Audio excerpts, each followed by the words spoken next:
Donc Richard Witkowski a travaillé sur la professionnalisation. Ce qui est intéressant dans ce qu'il a fait, c'est qu'il a observé de nombreuses organisations humaines qui se professionnalisaient. Ça pouvait être des entreprises, des associations, des institutions, etc. Et il a repéré des invariants, c'est-à-dire des choses qu'on retrouve dans toute entreprise, toute organisation qui cherche à se professionnaliser.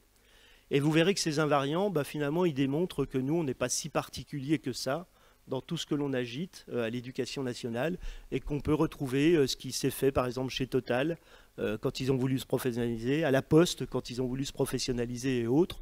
Et donc, on n'est pas si particulier que ça. Mais ce qui est intéressant aussi, c'est que dans tous ces invariants-là, ça peut vous créer, vous, des éléments d'observation. De voir, donc, chez l'enseignant, eh bien, est-ce que la dynamique de professionnalisation est à l'œuvre à partir de ces quelques traits saillants. Alors, je l'ai dit, c'est quelque chose qui est assez... le mot professionnalisation, c'est un concept qui est assez diffus. Il est inachevé, c'est-à-dire qu'on n'arrête jamais de se professionnaliser. Ça ne se termine jamais, cette histoire-là. On ne peut pas dire, ça y est, je suis professionnalisé et c'est bon. Donc c'est un processus inachevé par définition. Ce qui est un petit peu différent, enfin un peu de terminologie, mais la professionnalité, c'est autre chose. La professionnalité, c'est le stock de techniques que vous avez à un instant donné, de techniques professionnelles que vous avez à un instant donné. C'est une photographie de votre stock de savoir-faire, pour faire simple comme ça, que vous avez à un moment donné, c'est la professionnalité. La professionnalisation, c'est un processus de transformation qui s'étale dans le temps. Et c'est pour ça que les deux rythmes qu'il y a dans le PPCR sont intéressants.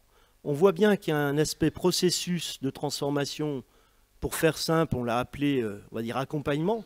Et puis on voit bien qu'il y a des approches bilancielles, comme l'a dit Madame le recteur, des approches photographiques qu'il faut fixer à certains moments, qui peuvent être les rendez-vous de carrière. Donc ça, c'est intéressant de concilier et d'articuler ces deux processus. Je ne suis pas sûr qu'il faille les dissocier comme on veuille le dissocier actuellement. On les dissocie parce qu'ils ont un caractère réglementaire très différent. Évidemment, il y en a un qui est très lourd, qui est très porteur de réglementation et pas l'autre. Mais fondamentalement, par rapport au développement professionnel, ce sont deux aspects qui sont indissociables.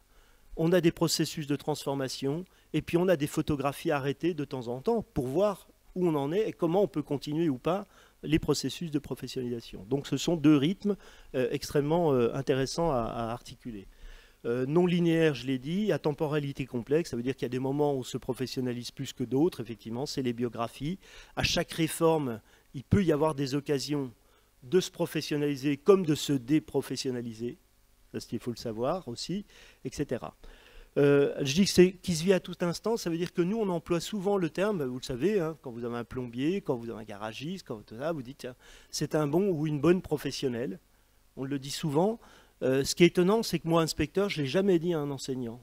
Dans le débriefing après l'inspection, je ne suis pas sûr que ça passerait bien en disant, écoutez, vous êtes vraiment un excellent professionnel. Enfin, bon, l'expérimenter peut-être plus, peut-être que les générations ont changé, mais c'était un terme qui, effectivement, était assez peu usité chez nous, en tout cas chez nous, alors qu'on devrait pouvoir le dire de quelqu'un, vous êtes un excellent professionnel.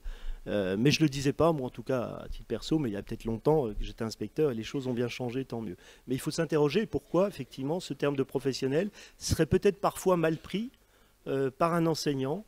Peut-être qu'effectivement cette logique de professionnalisation n'est pas toujours admise, n'est pas toujours reçue positivement par les enseignants qui veulent peut-être en rester à la logique de l'artiste, du créateur dans sa classe qui échappe effectivement à toute logique institutionnelle qui peut être derrière. Bon. Alors, Witkowski nous dit, regardez, à chaque fois que ça se professionnalise, eh ben, il y a développement du travail collectif et de la polyvalence. Ben oui. Donc regardons si les enseignants sont engagés dans cette dynamique de travail collectif, de polyvalence. Il nous dit aussi, dans toutes ces organisations, eh bien, on développe les organisations par projet. Tiens, ça nous dit quelque chose aussi. Multiplication des groupes participatifs, et puis émergence de communautés de pratique. À chaque fois qu'il y a ça qui se passe, et à chaque fois qu'une institution veut s'intéresser à ça, elle est engagée, et elle engage ses acteurs dans un processus de professionnalisation. Tout ça, ça peut être des points de repère pour vous d'observation, au-delà de la grille, au-delà de tout ça. Mais c'est vous dire, effectivement, est-ce que la personne que j'ai en face de moi est engagée, effectivement, dans ce process de professionnalisation. Alors, je vais un peu vite, mais rassurez-vous, vous allez avoir le diaporama, donc il n'y a pas de souci. Vygotsky nous dit qu'on développe 4 grands types de compétences dans ces process de professionnalisation. L'adaptabilité, évidemment. Les compétences sociales et collectives, bon, on voit ce que c'est. Méthodologique et cognitive, c'est-à-dire la capacité de faire face à des situations problèmes, à des problèmes qui se posent. Hein. Et puis des compétences de distanciation par rapport à ce que je fais. Ça, c'est assez fondamental, on le verra après. Mais ce qui est transformé, c'est que maintenant, il y a un rapport au travail qui est modifié, très généralement. Les gens travaillent, on leur demande de réfléchir sur leur travail, et on leur demande de même créer leurs propres besoins de formation. Cette articulation-là, sur ces 3 aspects-là, c'est fondamental.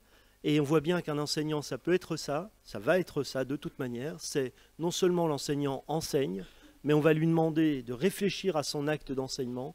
Et ensuite, mais même aussi en même temps, on va lui réfléchir à ses moyens de se former, à ses besoins de formation qu'il y a derrière.